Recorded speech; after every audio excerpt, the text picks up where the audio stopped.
So today I thought I'd talk to you about piercings gone wrong. I've had 3 cases of bad piercing experiences. 2 of them have involved keloids, which are kind of like the bumps you get on a piercing, and the 3rd one has involved blowing out my ears, which is when you improperly stretch them. I'll save the blowing out your ears for last since that one has the most story behind it, but first I thought I'd talk to you about kind of my keloid experience, or at least what I found to be keloid. I don't like self-diagnose my piercings. If you do have something wrong with your piercing, I do suggest you go to your piercer to get more information. I'm just telling you my stories and my experience. I'm in no way trying to tell you what to do, I'm just telling you what I did and what helped me. So the first everything that went kind of wrong with my piercings was with my nose. I have had my nose pierced for I think 3 years now. Right now I just have a stud in there, but I've had it pierced for a long time. When I first got it pierced, it was with a stud. It was with a, what is it called? A lateral? No, I don't know what it, a labyrinth? A labrae! Keloids happen for a number of reasons. If you really, like I said, want to know more about them, I highly suggest you research them.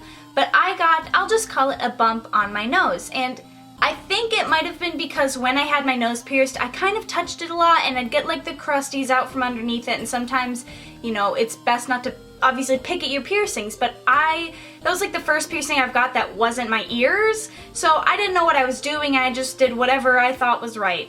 I did clean it and I did sea salt soak it like my piercer told me to do, but I just touched it a lot because I was excited, and I think that's what caused the bump. But basically I just started to notice a bump on this side of my nose, of course the one side where you can see it. I didn't notice anything on the inside. There's 2 methods that I tried kind of getting rid of the bump on my nose. One of them is taking aloe from an aloe plant and putting that on your nose, and I actually had one, and so I did that for a couple days, but I felt bad. I kept like breaking off the stem things that was coming out, and it was just like a potted plant and it wasn't that big, so like half of it was going away, so I stopped that. I didn't do it long enough to see if it actually worked.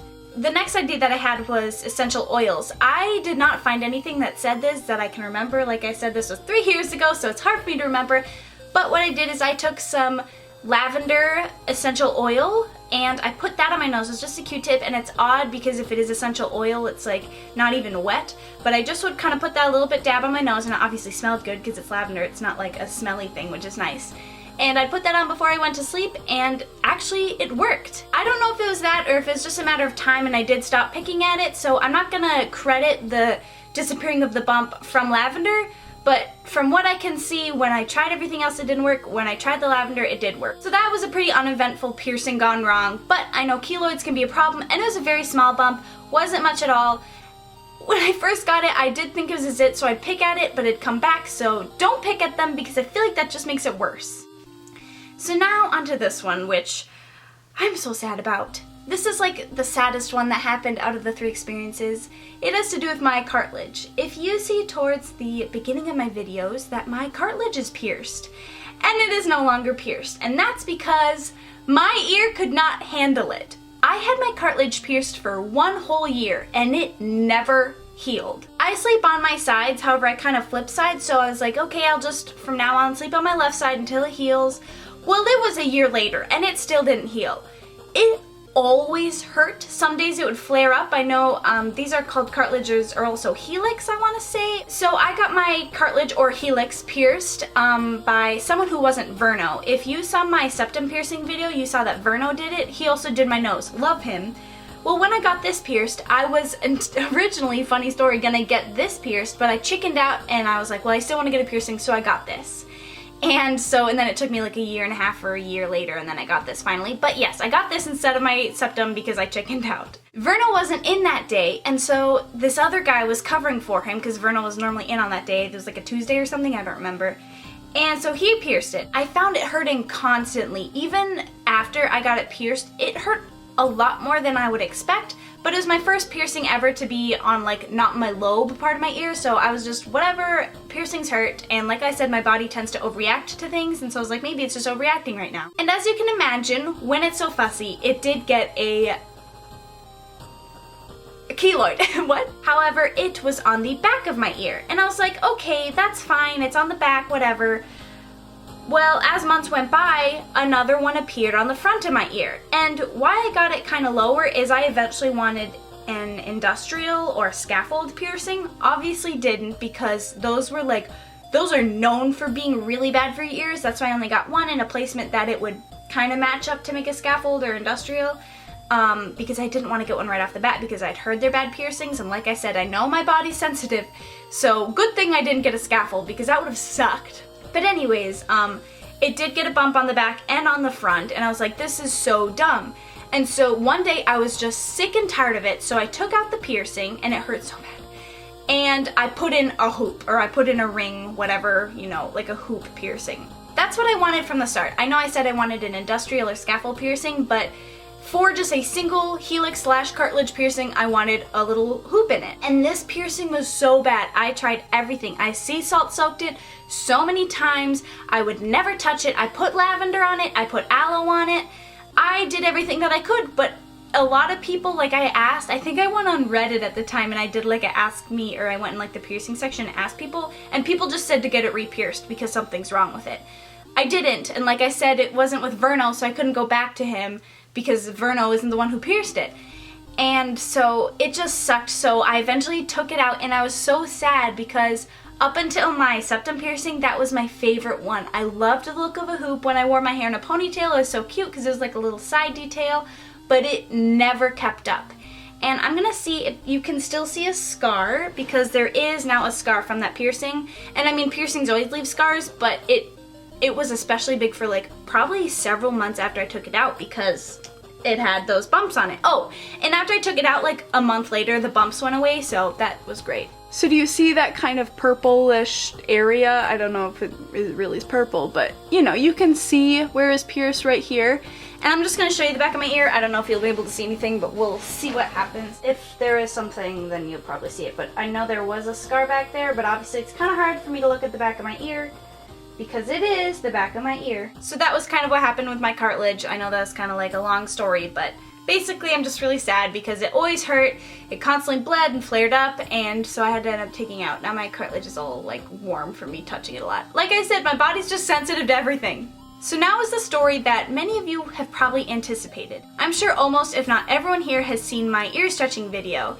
It is my biggest video of all time. It actually has 2 million views right now, which is just crazy, and I'm so grateful for it. But as you can see it, I improperly stretched. I definitely went way too fast, and that's a whole nother video that I'll have to make about my ear stretching video. But anyways, when I stretched to a 6 gauge, that sucked. It was so improper. We did not wait long enough. We forced the taper in. It started bleeding. We didn't do anything about it. We put in acrylic plugs because our metal ones were not going in. So many things were wrong in that video. So, as you guys can imagine, I got a mini blowout from it. If you don't know what a blowout is, it's basically when there's so much, I think, again, not a piercer right here, but I think it's when there's so much pressure, you're kind of in the back. Unless you stretch this way, then it kind of this way, right? Who stretches this way though? But if you look up like blowouts, it's when your ear gets like the big like thing on the back of it and it's really ugly and la-di-da, or when your ear can tear and all this bad mojo. And so I did get a mini blowout, I'm calling it, because from what I can see and from when I went on, there was no permanent damage to my ear, just like 4 days of absolute pain and absolute discomfort. So I actually have a journal of every day that I stretched my ears and also anything that significant happened. So even though I might have not stretched my ears that day, if they're really painful, I'd write it down just so I could log everything. By the way, just a warning, I'm about to talk about some graphic details about my blowout, like blood and pus and stuff like that. So if you're sensitive to that, then maybe don't watch this next part. When stretching, I said stretch to a 6 gauge with Hannah. Pain level 9 out of 10. Most painful one for sure. 9 out of 10 is like, that's a lot.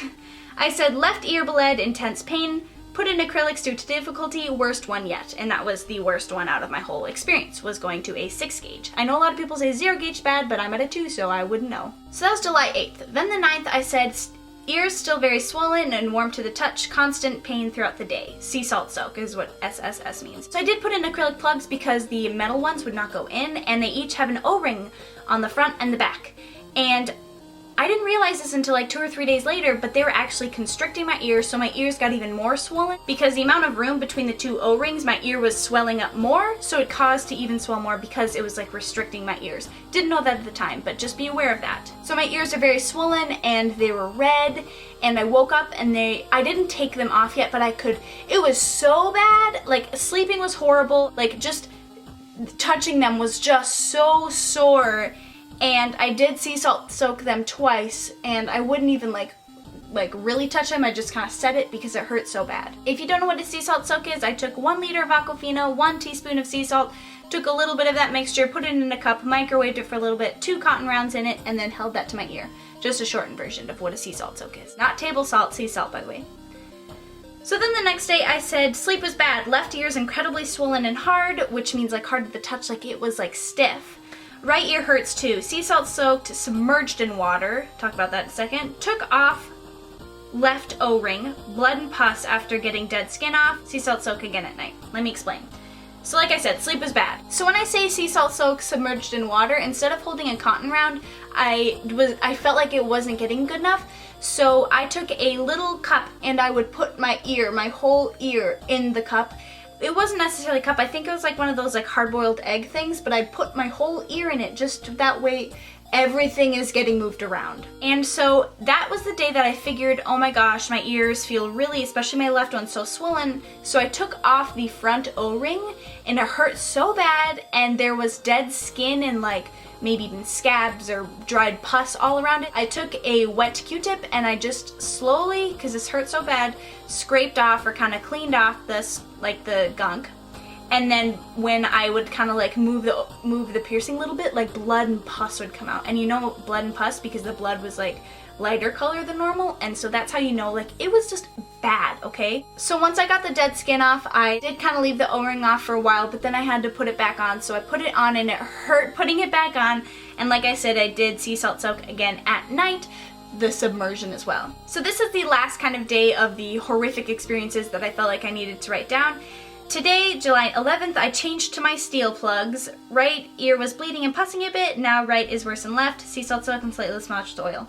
What was I just saying at the end? So I did change to my steel, I think it's stainless steel or surgical steel plugs, which, like I said, had a lot more room in between the front and the O-ring. This one just had a front and O-ring, there wasn't 2 O-rings, and already it was better. My ears, I feel like, could breathe. So then I did sea salt soak them, and at this point, I said right here, bleeding and pussing a bit, and so it must have been not enough for me to get worried, so I did massage with oil. What I did is I took half jojoba oil and half vitamin E, and I put that in a little, like one of those travel containers where you put like conditioner in it or something, and I shook that up, and that was kind of like the perfect concoction because jojoba oil and vitamin E both have products to help your ear stretching, like as lubricant. That's what I'd use to use the taper and things like that. And so I did massage slightly. When I say that, like normally I just kind of go like this, but then I probably just kind of rubbed it on because, like I said, they're so sore. So with the blowout, for me, there wasn't much I could do. Just sea salt soak a lot. Not a lot, maybe twice a day. You don't want to overdo it, otherwise you'll dry out your ears. But just sea salt soak twice a day, that's what really helped them. It just felt so good just putting them in the water. I don't know why, but that was the main thing that helped me for my blowout. Hopefully this video helped you out, and I didn't want to scare you. My septum piercing has been so easy. I've had no complications with it whatsoever, no bumps around it. I can feel right now and there's nothing in there. If you guys are interested in seeing my ear stretching video or my septum piercing video or my septum FAQ video, I'll leave those all 3 down in the description just so that way you guys can get their easy access in case you're curious about those. So those are the 3 things that have gone wrong with my piercings. If you have similar experiences, let me know. Let me know about your cartilage piercings if you have one. Have they always gone wrong? I know my friend has like 2 and she just got it pierced at Claire's and she's like, yeah, they were fine, and I'm like, you're so lucky. So thank you guys so much for watching, and I'll see you guys next time. Bye!